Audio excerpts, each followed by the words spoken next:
Hello and welcome back to State of Decay, but not quite as you know it, although it's fairly close. I'm joined by Mr. Matthew Lees. Hello, I like zombies. Yes, well, and I cannot lie. Well, good. I don't want any lying. These are two no mistruths. Unrelated factors, but still. So yeah, you played a lot of this. You did a little diary series, which you abandoned in the same way I abandoned my System Shock 2 one. Apologies, it happens. Of the original State of Decay, yes, and I do keep meaning to go back and just finish it off. But it's things that we regret. But this is a DLC for it, right? Yeah, this is called Breakdown. It's being released on Friday. I know it's $7. I don't know what the equivalent is in real money, but you're probably looking at about £4 or £5 for that. Yeah, so it's somewhere around that mark. And basically, it kind of, I'll show you as we start, but it changes how you begin the game, which I always had an issue with the original State of Decay's opening. It was pretty rubbish.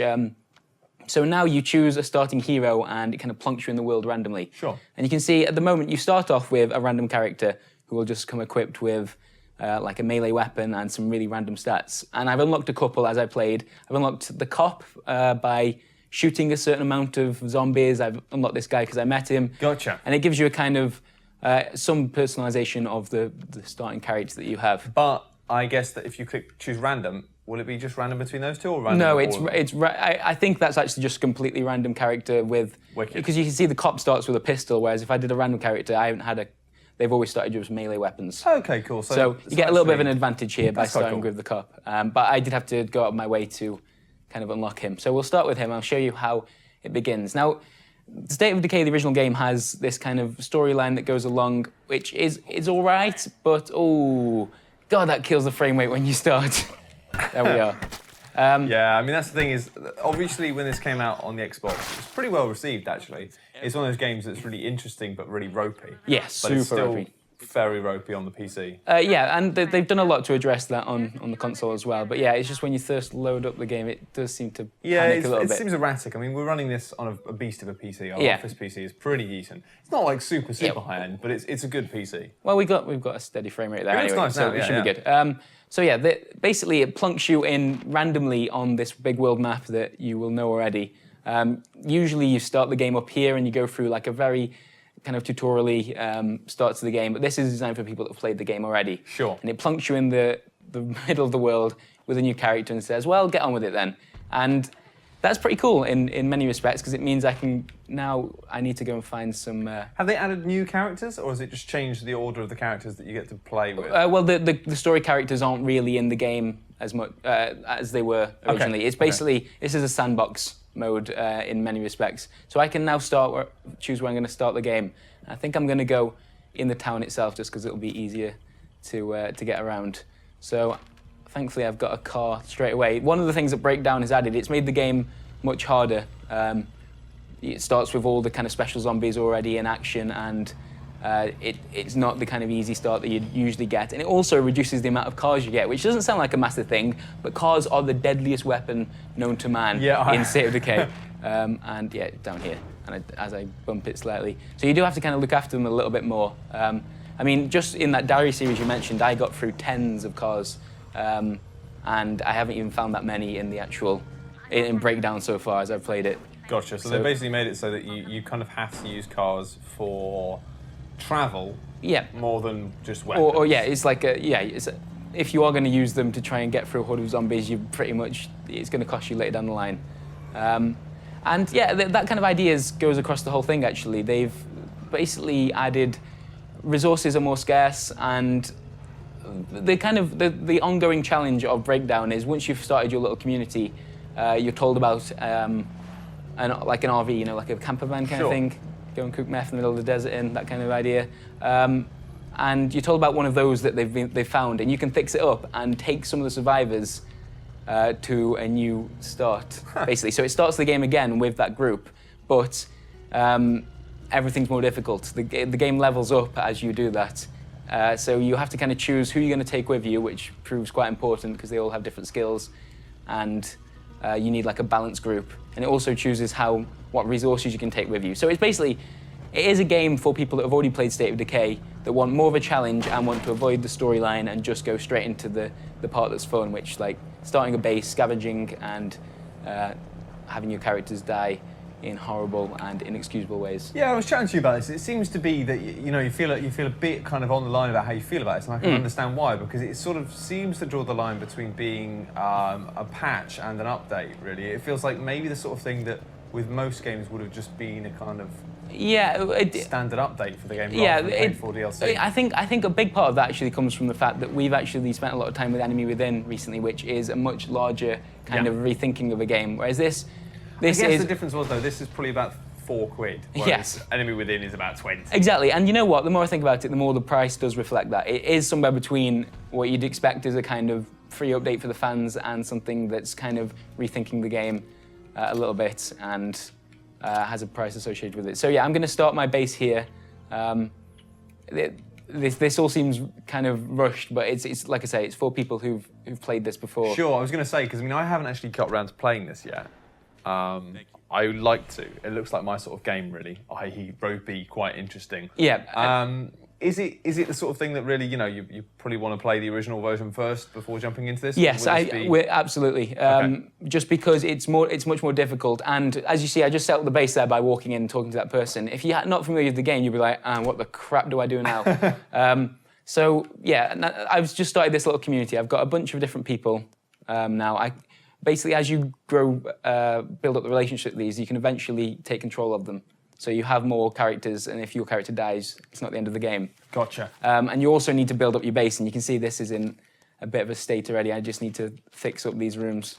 There's a weird thing where you have to wait a certain amount of time for these things to kick in. It's not Farmville-y, as it might seem. It's basically to give you the idea of like everything in this world, and as you're surviving, everything takes time, and it means you'll now go out and basically waste some time and go scavenge for resources. I was having a conversation on Twitter recently, I think, about free-to-play games, and somebody quite rightly pointed out as part of that conversation that, obviously waiting as a mechanic is a viable mechanic. And actually having stuff that you have to wait for, it's just that's become if there's some kind of cost attached to it. It's become a dirty mechanic that people will immediately roll their eyes out, but actually in this case it makes perfect sense, because obviously your biggest enemy in many regards is probably time. Yeah, and in this kind of my little group of survivors are draining resources. They're draining food and medicine to an extent. You're farming and all sorts of stuff in this, right? Yeah, but I can't do it at this base. This is a really simple one. There are better places to set up, but because I've just started, I had to pick one of these starting areas. So it's interesting, because there are some comparisons here between XCOM and XCOM Enemy Within and this, in the fact that this is aiming to add more replay value to a game which is that's the question, I guess, for me. I have not played this enough, but does this game have a good replay value, and does this add the replay value it aims to? I think it does, because with the original game, once you never the most fun you had with it wasn't doing the storyline. It was everything around that. It was searching houses and creating your own little stories where characters died, and in an XCOM kind of fashion, actually. However, you did get to a stage where you would just run out of things to do because you'd have cleared your area, you had to go and do the story, and there was a definite end to it. Whereas this is just survive as long as you can. Because you can keep restarting the game by getting everyone to the RV and starting the map fresh. That